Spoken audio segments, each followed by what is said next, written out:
ఏదైతే కనుక వర్షాకాల సమావేశాలు కూడా ఆంధ్రప్రదేశ్లో పూర్తయిపోవటం అయితే జరిగింది. కానీ జగన్మోహన్ రెడ్డి గారు బయట ప్రెస్ మీట్లో పెట్టి నారా లోకేష్ రాజీనామా చేయాల్సిందే, డిఎస్సిలో అక్రమాలు జరిగినాయి, అవసరమైతే గ్రూప్ 1ల దాని మీద సిబిఐ విచారణ అయింది, దీని మీద విచారణ అయ్యింది అని చెప్పి బయట మాట్లాడుతున్నారు తప్పితే అసెంబ్లీకి మాత్రం రాలేకపోయారు.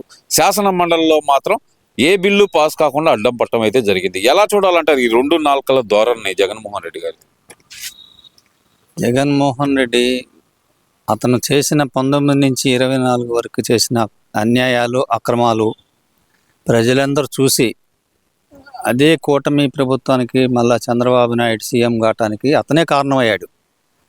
జనం అందరూ ఏంటంటే ఏదో వాళ్ళ ఫాదరు మంచి పనులు చేసాడు కొన్ని, అతని సింపతి మీద ఇతను సీఎం అతనే బాణీలోనే నడుస్తాడని ఆలోచించి ఇప్పుడు చంద్రబాబు నాయుడు ఉన్నారంటే వాళ్ళ అబ్బాయి చంద్రబాబు నాయుడు కన్నా బ్రహ్మాండంగా పనిచేస్తున్నాడని జనం చెప్పుకుంటా ఉన్నారు. అలా ఊహించి జనం జగన్మోహన్ రెడ్డిని సీఎం చేశారు. కానీ అన్యాయాలు, అక్రమాలు, అకృత్యాలు ఎప్పుడు ఎవరికి తెలియని, ప్రపంచానికి తెలియని విషయాలు ఎన్నో చేశారు.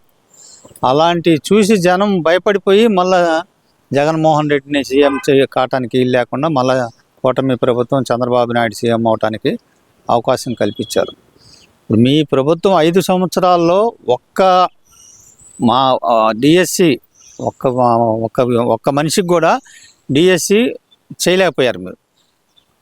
ఈ మన కూటమి ప్రభుత్వం వచ్చిన తర్వాత 16,000 మంది ఉపాధ్యాయులకి అవకాశం కల్పించి ఎక్కడ అన్యాయాలు, అక్రమాలు మీరు చేసినట్టు కాకుండా, ఎలాంటి వివక్ష లేకుండా, కుల వివక్ష లేకుండా, మత వివక్ష లేకుండా, డబ్బు పని చేయకుండా ఎవరైతే మెరిట్ మాస్టర్స్ ఉన్నారో వాళ్ళందరికీ ఉద్యోగాలు వచ్చినాయి.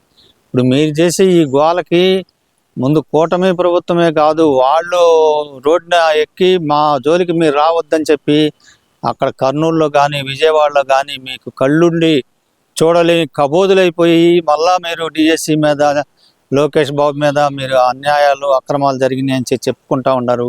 వాళ్ళందరూ ఉన్నారు కదా, 16,000 మంది టీచర్స్ ఉద్యోగాలు ఇస్తే వాళ్ళందరూ వద్దురా బాబు మా జోలికి నువ్వు రావద్దు, నువ్వు చేసిన 19 నుంచి 24 వరకు నువ్వు చేసిన అక్రమాలు, అన్యాయాలు ఎన్నో చూసాము, మా జోలికి రావద్దు, మేము శుభ్రంగా ఉద్యోగాలు చేసుకుంటున్నామని చెప్పి చెప్తా ఉంటే ఆ డిఎస్సికి అప్పటికే ఆపాలని 300 మంది చేత మీరు కోర్టులో కేసులు వేయించారు. కానీ కోర్టు అన్నిటినీ డిస్మిస్ చేసేసింది. బ్రహ్మాండంగా వాళ్ళందరికీ ఉద్యోగాలు ఇచ్చింది కూటమి ప్రభుత్వం. చంద్రబాబు నాయుడు గారి సెలవు వల్ల వాళ్ళు బ్రహ్మాండంగా ఉద్యోగాలు చేసుకుంటూ ఉన్నారు. ఇక నుంచి అయినా మీరు, మొన్న అసెంబ్లీ జరిగింది, ఇప్పుడు మీరు చేసే పనులు, మాటలు అవన్నీ ప్రెస్ మీట్ పెట్టే కన్నా మిమ్మల్ని గెలిపించిన 11 మంది ఉన్నారు కదా, మీ 11 మంది అసెంబ్లీకి వచ్చి మీరు ప్రశ్నించపోయారు. చంద్రబాబు నాయుడు అదే చెప్పాడు కదా, లోకేష్ బాబు కూడా అదే చెప్పాడు కదా, మీరు ఎక్కడికైనా పలానా చాటకని చెప్పండి, అక్కడికి వచ్చి చర్చిద్దాం కూర్చొని, అభ్యర్థులు వస్తారు, అన్యాయం చేసిన అభ్యర్థులు ఎవరో చెప్పండి, తీసుకురండి వాళ్ళని. ఇప్పుడు వాళ్ళ అన్యాయం జరిగిన అభ్యర్థులు ఎవరో వాళ్ళే వచ్చి బయటకు వచ్చి మాట్లాడుతూ ఉంటారు కదా. నువ్వు ప్రెస్ మీట్లు పెట్టి, మీ నాయకులు ప్రెస్ మీట్లు పెట్టి, ఇప్పుడు కారుమూరి నాగేశ్వరరావుని ఏం చేసావు? నీ ప్రభుత్వంలో పనిచేసిన మంత్రులందరూ ఒకళ్ళమ్మట ఒకళ్ళు జైలుకు పోవటానికి నువ్వే కారణం అవుతా ఉండవు, నువ్వే చెప్తా ఉండవు. ఏముందలే 2 కోట్లు 3 కోట్లు అయిపోయి ఉంటుందని చెప్తా ఉండవు. అన్యాయం చేసి ఇదే అడగాలనుకుంటున్నా. మొన్న రీసెంట్ గానే జగన్మోహన్ రెడ్డి గారు ఈ కేసు ఫైల్ అయినప్పుడు ఎవరైతే కనుక కారుమూరి సునీల్ అరెస్ట్ అయినప్పుడు వ్యాఖ్యలు చేసింది జగన్మోహన్ రెడ్డి గారి. ఆ ట్రాన్స్పోర్ట్లో మహా అయితే అంతా 2 కోట్లు మిగిలి ఉండిద్ది, అంత మాత్రానికి అరెస్ట్ చేస్తారా, వ్యాపారాలు చేసుకోకూడదా మేము అంటూ ఆయన చేసిన వ్యాఖ్యలు. ఇప్పుడు చూస్తే కనుక కారుమూరి నాగేశ్వరరావు గారిని కూడా అరెస్ట్ చేసి అదే చెంచులగూడ జైల్లో తండ్రి కొడుకులు ఇద్దరిని ఒకే బ్యారక్లో పెట్టిన పరిస్థితి. మరి ఈసారి మొన్న హైదరాబాద్ వెళ్ళి అంత బల ప్రదర్శన చేశారు కదా, మరి అదే బల ప్రదర్శనగా చెంచులగూడ జైలుకు కూడా వెళ్ళి పరామర్శ చేసి వస్తారా? బ్రహ్మాండంగా. ఇప్పుడు అతను ఏంటంటే అన్యాయం, అక్రమాలు ఇబ్బంది పడి ప్రజల దగ్గరికి ఎవరి దగ్గరికి వెళ్ళడు.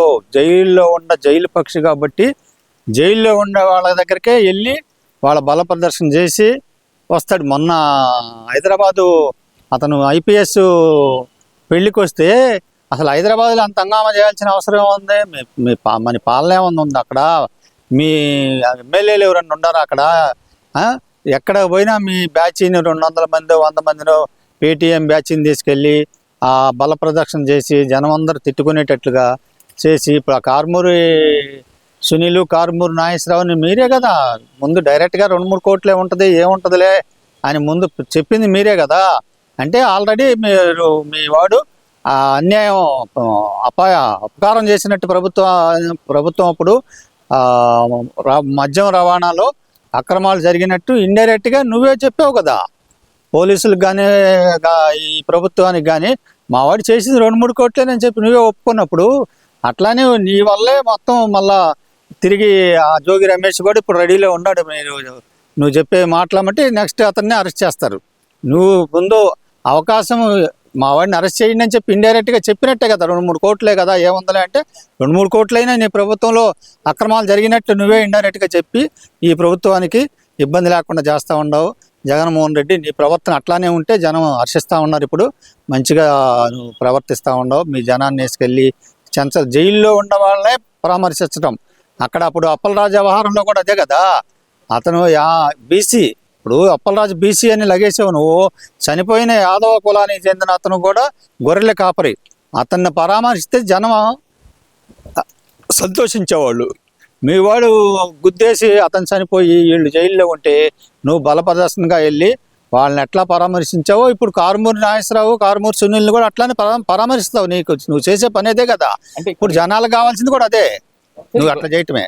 ఇవన్నీ ఒకెత్తి అయితే కనుక జోగి రమేష్ ఇంట్లో జరుగుతున్న సంఘటనలు మొత్తం ఎలా ఉందంటే కనుక అదంతా పార్టీకి అంటగాటి తెలుగుదేశం పార్టీ చేస్తుంది, వెనకమాలుండి చంద్రబాబు నాయుడు గారు నారా లోకేష్ చేపిస్తున్నారు. ఇదంతా ఇది బీసీల మీద కుట్ర అని అంటున్నారు కదా. మరి నేను జోగి రమేష్ గారు దానికి ఏం చెప్తారు? మరి ఇప్పుడు జోగి రమేష్ అనే అతను వాళ్ళ ఇంట్లో జరిగిన వాళ్ళ కోడల విషయంలో కొడుకు విషయంలో జరిగిందన్నిటినీ వాళ్ళ కోడలు డైరెక్ట్గా వచ్చి ప్రెస్కి వచ్చి మాట్లాడి కేసు పెట్టి పోలీసులు అరెస్ట్ చేస్తే నువ్వు ప్రభుత్వానికి అంటగడుతున్నావంటే మరి నిన్నేమనుకోవాలా? ఇప్పుడు నిన్ను చేయదలుచుకుంటే ఆ రోజే చంద్రబాబు నాయుడు ఇంటి మీదకి వచ్చినప్పుడే చేసేవాళ్ళు. ఇప్పుడు ప్రభుత్వం వచ్చిన 2 సంవత్సరాలు అయింది. నువ్వు బల ప్రదక్షిణగా 100 కార్లు వేసుకొని చంద్రబాబు నాయుడు ఇంటికి వెళ్ళి చంద్రబాబు నాయుడు గేటు దగ్గర నానాంగమా చేసావు. కానీ చంద్రబాబు నాయుడు ఆ విషయాల్లో ఎలాంటివి తలదూర్చడు. నువ్వు ఎన్ని అక్రమాలు చేసినా అన్యాయాలు చేసినా చట్ట ప్రకారం చట్టం తన పని తను చేసుకుపోద్ది. అంతేగాని నీ కోడలు డైరెక్ట్గా వచ్చి ప్రెస్ మీట్లో చెప్పింది నాకు ఇట్లా అన్యాయం జరిగింది, అతను నవంపసుడు అని చెప్పినా కూడా నువ్వు ఇంకా ప్రెస్ మీట్ ఎక్కి కూటమి ప్రభుత్వం నన్ను ఏదో చేస్తుంది, బీసీలకి ఏం చేస్తుంది. బీసీ అయితే నువ్వు ఇంట్లో విషయం, గవర్నమెంట్తో సంబంధం లేదు, చంద్రబాబు నాయుడికి సంబంధం లేదు. నువ్వు మాట్లాడే విధానాలు మార్చుకో జోగి రమేష్. నువ్వు త్వరలోనే ఇంకా లోపలికి వెళ్ళే చర్యలు చాలా ఉన్నాయి. నువ్వు చేసిన అన్యాయాలు అక్రమాలు జగన్మోహన్ రెడ్డిని చూసుకొని ఇంకా అవన్నీ బయటకు వస్తూ ఉంటాయి. ఇప్పుడు నువ్వు చేసింది ఇప్పుడు చేసింది ఏం లేదు ప్రభుత్వం. నీ కోడలెళ్ళి కేసు పెట్టింది, అరెస్టులు ఉంటాయి అంతే. ఇప్పుడు గృహహింస వరకట్న వ్యవహారం అన్నీ ఉంటాయి దాంట్లో. నువ్వు ఇప్పుడైతే ప్రభుత్వాన్ని విమర్శించడానికి రెడీ అయిపోయావో ఇంకా నీకుండా లూప్ లైన్లు అన్నీ బయటకు వస్తాయి. నీ జగన్మోహన్ రెడ్డిని చెప్పినవన్నీ నువ్వు ఇక్కడ వేషాలు వేసి ప్రెస్ మీట్లు పెట్టి గందరగోళం చేస్తే నిన్నెవరో రక్షించలేరు.